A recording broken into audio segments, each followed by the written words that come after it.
आजकल मैं एक चीज़ और देख रही हूँ, चूँकि जब हम युवा की बात करें तो आजकल आपको पता है कि बेटे बेटियों की पढ़ाई हम लोग बराबर करवाते हैं। जितना मैं बेटे की पढ़ाई पर फोकस करूँगी उतना ही अगर मेरी बेटी है तो उसके ऊपर मैं उतना ही फोकस करूँगी।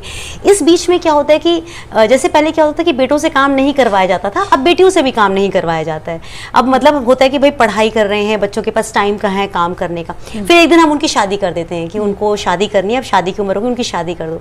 प्रॉब्लम अब यहाँ से स्टार्ट हो जाती है, क्योंकि बेटी ने पहले कभी काम ही नहीं किया, उसको पता ही नहीं है प्रेशर लेना कैसे, उसको ये पता है कि सुबह सुबह बिस्तर पे सब कुछ मिल रहा है। अब ऐसे में जहां हम बेटे बेटियों को बिल्कुल बराबर का तवज्जो दे रहे हैं, बराबर की शिक्षा दीक्षा दे रहे हैं, बराबर का लाड प्यार दे रहे हैं, आगे चल के ये डिवोर्स में कन्वर्ट हो जाता है। आपने कहा कि जैसे बेटियां काम नहीं करती या काम करना नहीं आता या करवाती नहीं है कि बेटियां पढ़ रही हैं, तो देखो ऐसा नहीं है।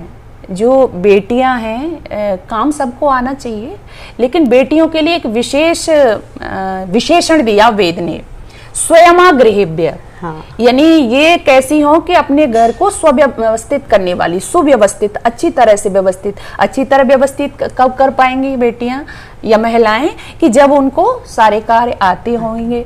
तो गृह कार्य आना या पढ़ाई एक दूसरे में बाधित नहीं है और आना चाहिए। बेटियों को सारे काम आना चाहिए, जो आजकल दौर चल पड़ा है ऐसा नहीं होना चाहिए। स्वयमागृह हम तभी कर सकते हैं, जैसे कि आजकल भोजन नहीं बनाते हैं, है ना, क्योंकि ये भी समस्या है कि भाई भोजन कौन बनाएगा, तो भोजन बनाना ये सब आना चाहिए। क्योंकि भोजन किसके लिए बनाएंगे, अपने आगे जब चलो अभी माँ बना रही हैं, या जब विवाह हो गया तो पति भी है वहाँ पे और बच्चे भी होंगे, सासू माँ भी है।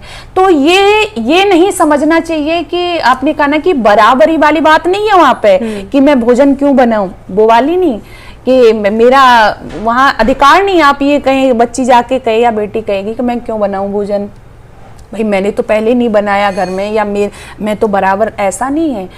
बेटी को ये समझना चाहिए कि भोजन बनाना या घर का कार्य करना इसमें छोटे होने वाली बात नहीं है, ये उसका कर्तव्य है। कर्तव्य और अधिकार में अंतर है। कर्तव्य एक, क्योंकि वो एक पत्नी बनती है, जाके वो पति को जितने अच्छे ढंग से भोजन बना के खिला सकती है उतना और कोई नहीं दे सकता। तो ये नहीं है कि अगर पति के लिए उसने भोजन बना दिया, या सास के लिए भोजन बना दिया, या बेटे बेटियों के लिए भोजन बना दिया तो वो दासी हो गई या वो छोटी हो गई। नहीं, उसका कर्तव्य है, उसकी एक पत्नी की भूमिका है, उसकी एक माँ की भूमिका है, उसकी एक बहू की भूमिका है।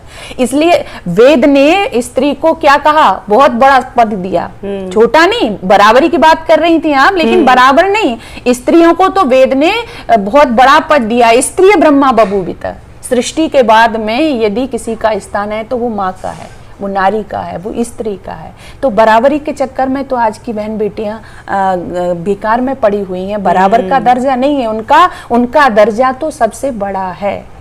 तो ये जो नारी सशक्तिकरण है, ये आपकी नज़र में फिर क्या है? क्योंकि आजकल मैं देखती हूँ कि जैसे एक बात बोली है आप किसी लड़की के लिए, जैसे भी आपने ये बात कही कि काम करना, घर के लिए, अपने परिवार के लिए खाना बनाना कोई गलत बात नहीं है, इसके ऊपर भी मुद्दा उठ जाएगा कि अरे ऐसे क्यों करें, हमने भी पढ़ाई की है, हमने भी ये किया है, वो किया है।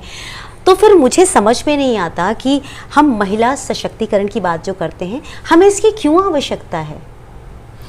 मेरी ये समझ में नहीं आता कि सशक्तिकरण का मतलब खाना हम नहीं बनाए या घर के काम नहीं कर रहे हैं, ये कब से होने लगा? बिल्कुल ये नहीं होता है। सशक्तिकरण आप मान सकते हो, महिला तो सशक्त ही है वैसे, लेकिन हाँ कुछ चीज़ों पे मैंने कहा ना कि मैंने भी काम किया, कि जैसे कि बेटियों को पैदा ही नहीं होने दे रहे थे, है ना, कई ये काफ़ी, अब तो काफ़ी सुधार है, लेकिन गर्भ में ही पता चल गया कि बेटा नहीं बेटी है तो एबॉर्शन करिए, या फिर बेटी पैदा हो गई, अब बड़ी हो गई, विवाह करना है, दहेज सिस्टम, दहेज नहीं मिला तो बेटियों को मार देते थे, जला देते। आज भी होते हैं लेकिन बहुत समय पहले और ज्यादा, बहुत ज्यादा था, है ना, अब बहुत कम है।